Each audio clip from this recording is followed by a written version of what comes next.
Hi again. Hey, everybody. Yeah. So we're taking a break from Lancer for a week because why? Why not? What are we covering? That's what I was trying to get at. Oh, we're covering this guy. Nice, pretty. Mork Borg. It's brutal. It's Mork Borg. So the reasons I'm making these weird pig squeals and death metal gutturals is because this game's very, I guess, kind of what's the word I'm looking for here? Thematically brutal. Yeah. Brutality. Yeah, that's all. Yeah. It's advertised as a death metal, Doom metal RPG. It's on theme, I would say, but that's a very small pool, and it just, And I think I'm going to bring this up now because we were having the conversation before. This will be fun. So this is definitely going to fit with it. So after conversation and thought, it pulls the, I guess, kind of like from the theatrical side of like the dark, gothic-y, grim side of death metal, which I get and stuff like that. And like a lot of people argue, Ghost is definitely not a death metal band for sure, but the overall cinematic stuff with like the chapel and the dark churches and like the ghost face makeup and all that stuff, like I think would be really, really fun to do at the table. Yes. But I feel like you have to for this game, or you should. Mork Borg is a OSR game. For those of you who don't know, OSR is original source. What's the word? Renaissance game. What this means is this game is built off of a very either small game or simple system that was back when D&D started, original D&D and other games of that era. This game takes one of those games that was a bifold single sheet of paper that was just it was a solo game. You made your own dungeon, you rolled a couple dice, all you needed was 2 and a piece of paper, and you had a whole game. This game takes it, kind of smashes it together with the new D20 D&D system and says, here you go, have a new game to go play. D20s for checks, everything else for everything else for any table you're looking at. As far as lore in this game goes, the very simplest way to put this is a pre-apocalyptic game where basically you have the 4 horsemen of the apocalypse, which in this game are 2 separate basilisks, each with 2 heads. And then you have Necrubal, which would be the apocalypse itself. Yeah. I would say there's an argument for this to be mid-apocalypse, and that to be the end of the apocalypse. Could be the start of too. Could be the start, whenever you want to start the game. Or the day before. I know this game's more my game.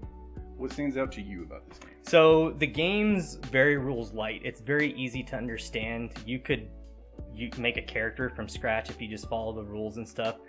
Really, really quick. You could even use a web application and just start churning through characters like nobody's business. You mean like this one here?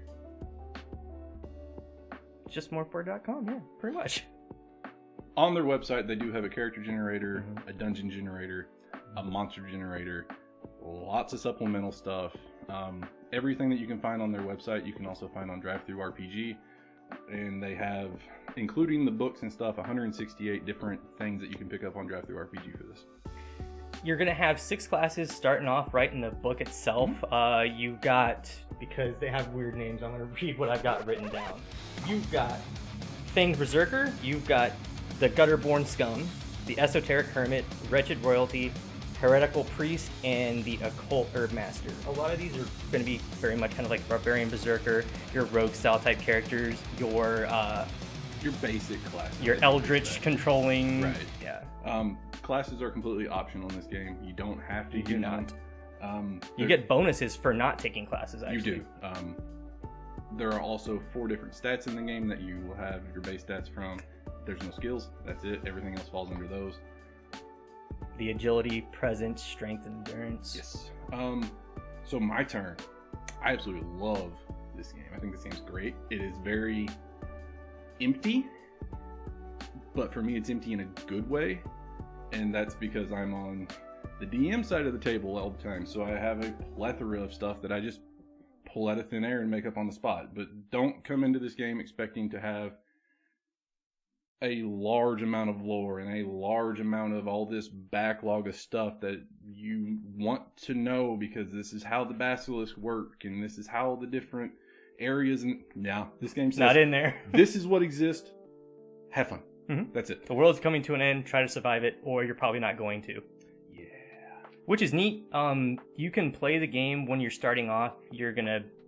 Between you and your table, you're gonna kind of decide how long this game is going to be, and each night, as you go into the next day, you got to make a roll, and each one of these rolls is going to give you what's called a misery. So it doesn't say anything about it specifically in the book.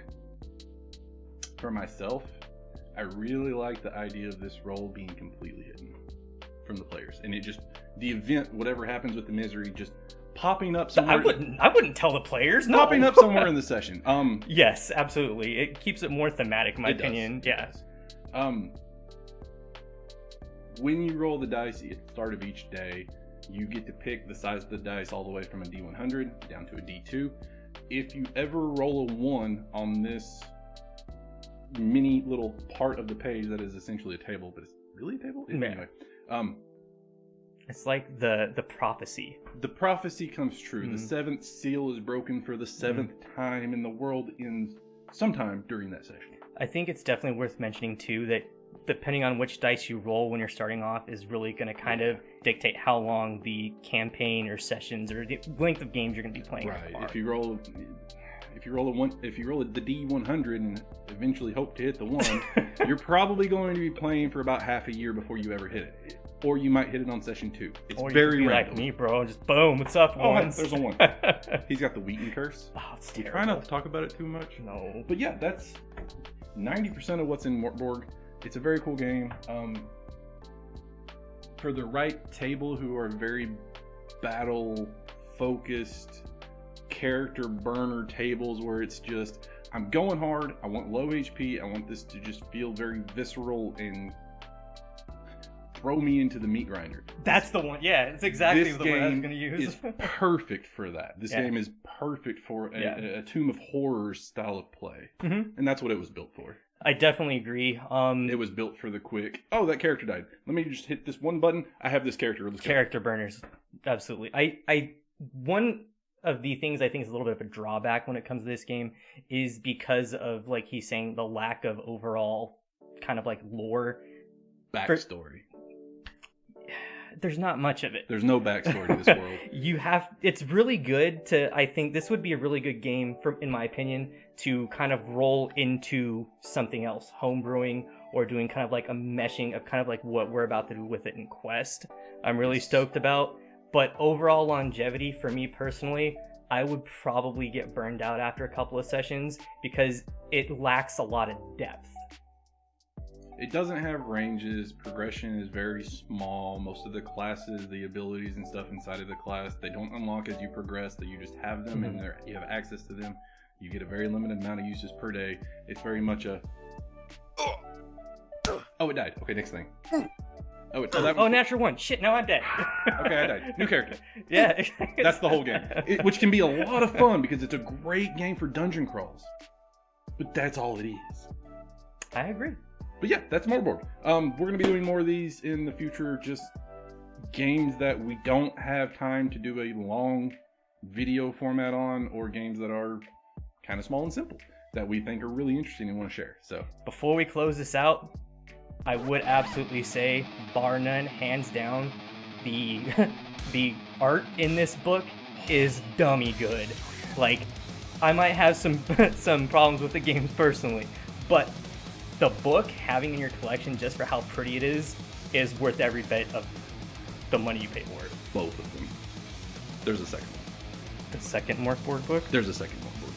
There's also a fish one coming out. There is a fish one coming out. There's also lots of stuff that comes through Kickstarter on it. But stay awesome, be excellent, and love each other. We're out. We'll see you.